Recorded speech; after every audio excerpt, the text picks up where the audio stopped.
Everyone, welcome to my channel play chemistry with Ayushi. मैं आयुषी मिश्रा आज फिर से आप सबके सामने लेकर के आई हूँ फार्मास्यूटिकल केमिस्ट्री चैप्टर 1 का एक और topic which is types of errors. ठीक है, इससे पहले हमने देखा था कि एरर क्या होता है और सोर्सेज ऑफ एरर की बात किया था।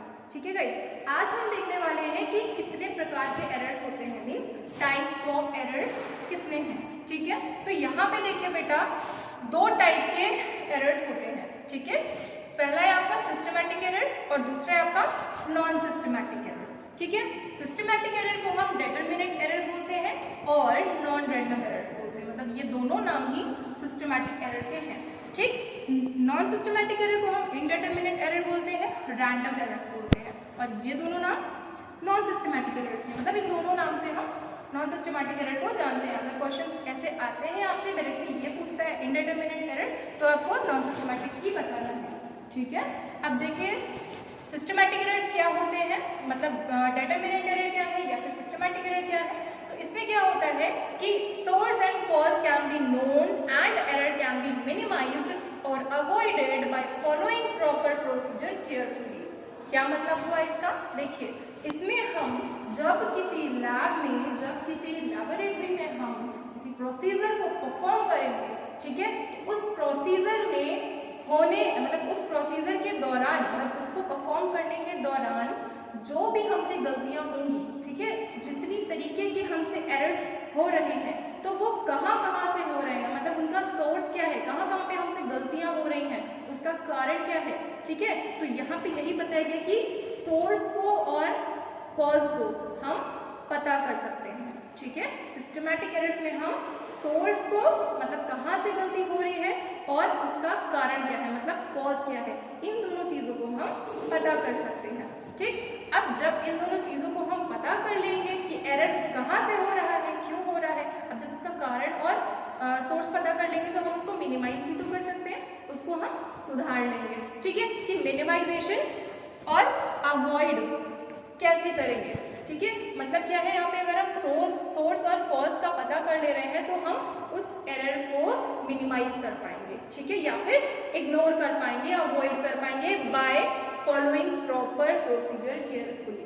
ठीक है, ध्यानपूर्वक किसी प्रोसीजर को क्या कर रहे हैं, हम फॉलो कर रहे हैं। ठीक है, किसी भी प्रोसीजर को ध्यानपूर्वक फॉलो करके हमें क्या करना है, सोर्स और कॉज को पता करके उसको मिनिमाइज करना है।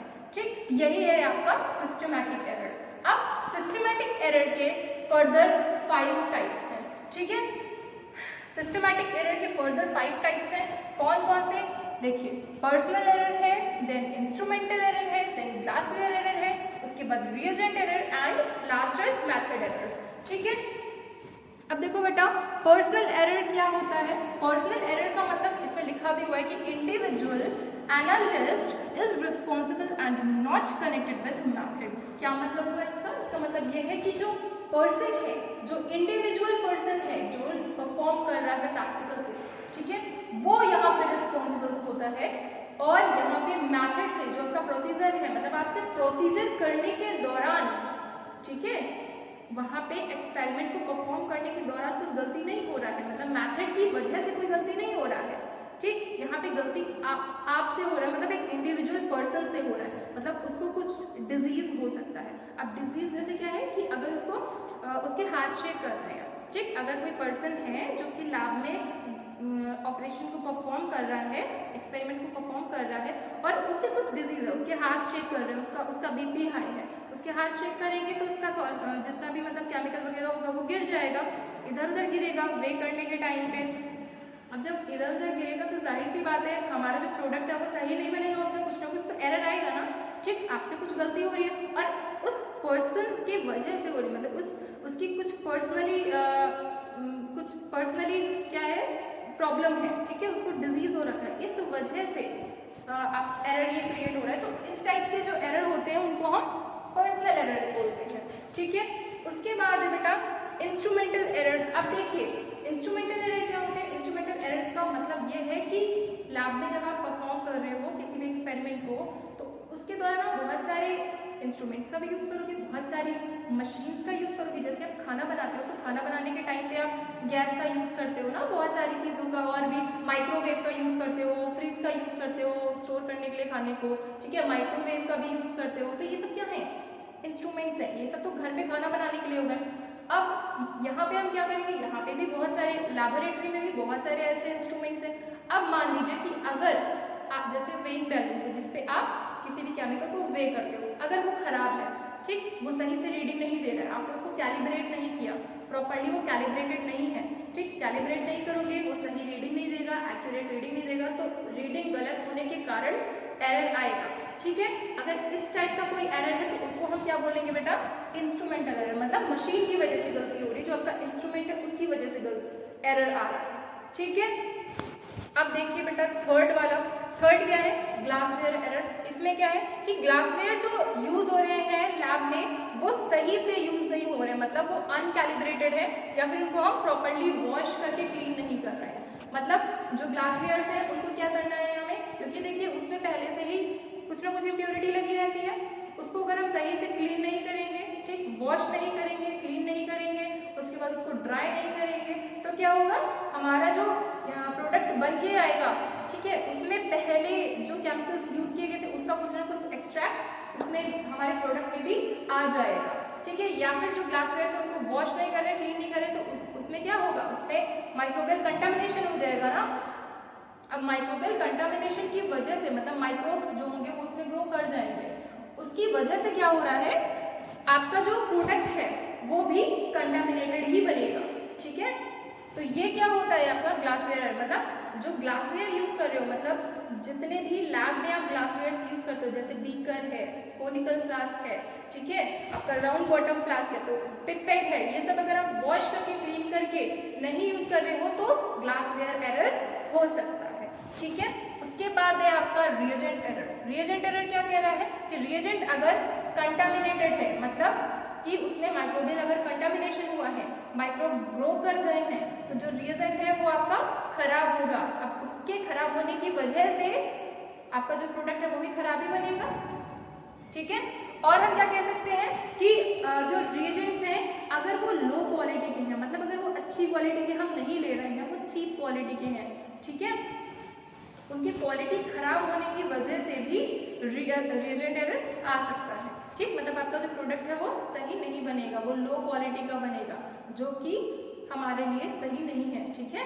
अगर हम किसी को ऐसे प्रोडक्ट्स देंगे इनटेक करने के लिए तो वो चीज उनके लिए हार्मफुल भी हो सकती है, ठीक। अब आगे देखिए मेथड एरर्स। मेथड एरर बेटा क्या कह रहा है, errors occur when the analytical method is not performed properly. क्या मतलब हुआ इसका कि अगर आपने प्रोसीजर करने के दौरान कुछ गलतियां की हैं, मतलब जैसे आपसे कहा गया था कि मिक्सिंग आपको करना है, ठीक है, तो मिक्सिंग आपने सही से नहीं किया, आपसे बोला है कि धीरे धीरे मिक्सिंग करना है, मतलब ग्रेजुअली मिक्सिंग करना है, और आपने फटाफट जल्दी जल्दी मिक्सिंग करके विगोरसली मिक्सिंग करके आपने प्रोडक्ट को बना दिया, ठीक। अब प्रोडक्ट तो बन जाएगा लेकिन उतना प्रॉपर, उतना अच्छा नहीं बनेगा, ठीक है। या फिर ये कह सकते हैं गाइस कि आप इनकम्प्लीट ड्राइंग कर रहे हो, ठीक है। एक और एग्जांपल है कि आप जो प्रोडक्ट है आपका बन रहा है, ठीक, उसकी आपको ड्राइंग करनी है, मतलब उसको सुखाना है, ठीक, तो आपने उसको टाइम नहीं दिया, प्रॉपर उसको ड्राई होने नहीं दिया, तुरंत उठा लिया उसको और प्रोडक्ट में फॉर्म कर दिया, लेबल कर दिया, पैकेज कर दिया, ठीक। तो ये क्या है, आपसे मेथड एरर्स हुए हैं, मतलब आपने मेथड को सही से परफॉर्म नहीं किया, आपने प्रॉपर मिक्सिंग नहीं किया, आपने अच्छे से ड्राई नहीं किया, ठीक है, अच्छे से हीट नहीं किया। आधे घंटे बोला गया था हीट करने को, आप 2 घंटे 1 घंटे ऐसे करके आप टाइम एक्सटेंड कर दे रहे हो, या फिर आधे घंटे बोला गया था तो आपने 10 मिनट ही उसको हीट किया, तो आपका क्या प्रोडक्ट बनेगा सही से, नहीं बनेगा, ठीक है। तो ये क्या है, मेथड एरर्स। अब देखिए हमने पांचों टाइप्स पढ़ लिए हैं, personal error, instrumental error, glassware error, reagent error and method error, ठीक। पर्सनल एरर में इंडिविजुअल पर्सन की रिस्पॉन्सिबिलिटी होती है, ठीक है, उसकी वजह से एरर्स होते हैं। इंस्ट्रूमेंटल एरर में मशीन खराब ले रहे हैं हम, जिसमें एक्यूरेट मेजरमेंट नहीं हो पा रहा है, सही से हम मतलब उसका रीडिंग में नहीं मिल रहा है सही, तो उसकी वजह से एरर होगा।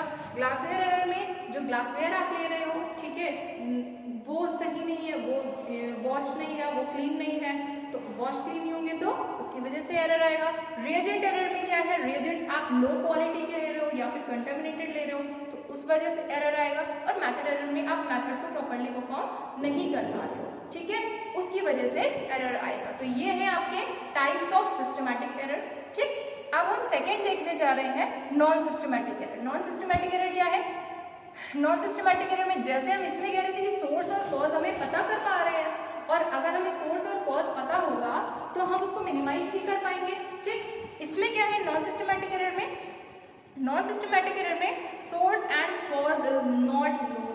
क्या हुआ मतलब इसका कि हमें जो हमसे गलतियां हो रही हैं, ठीक है, लैब में प्रोसीजर को परफॉर्म करने के दौरान जो हमसे गलतियां होंगी उनको हम नहीं पता कर पाएंगे, ठीक है, उनका कारण नहीं पता कर पाएंगे, क्यों हुई है, कैसे हुई है, ये चीजें हम नहीं परफॉर्म कर पाएंगे, मतलब नहीं पता कर पाएंगे, ठीक है।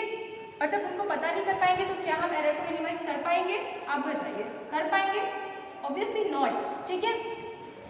ये सब जितने क्वेश्चन पूछ रही हूँ आपसे कमेंट सेक्शन में जरूर आंसर करिएगा, ठीक है।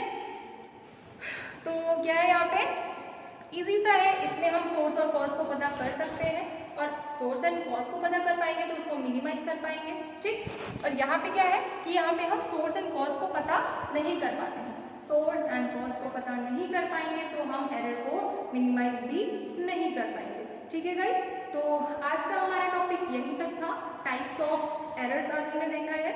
आई होप सो आप सबको पसंद आया होगा, आप सबको समझ में आया होगा।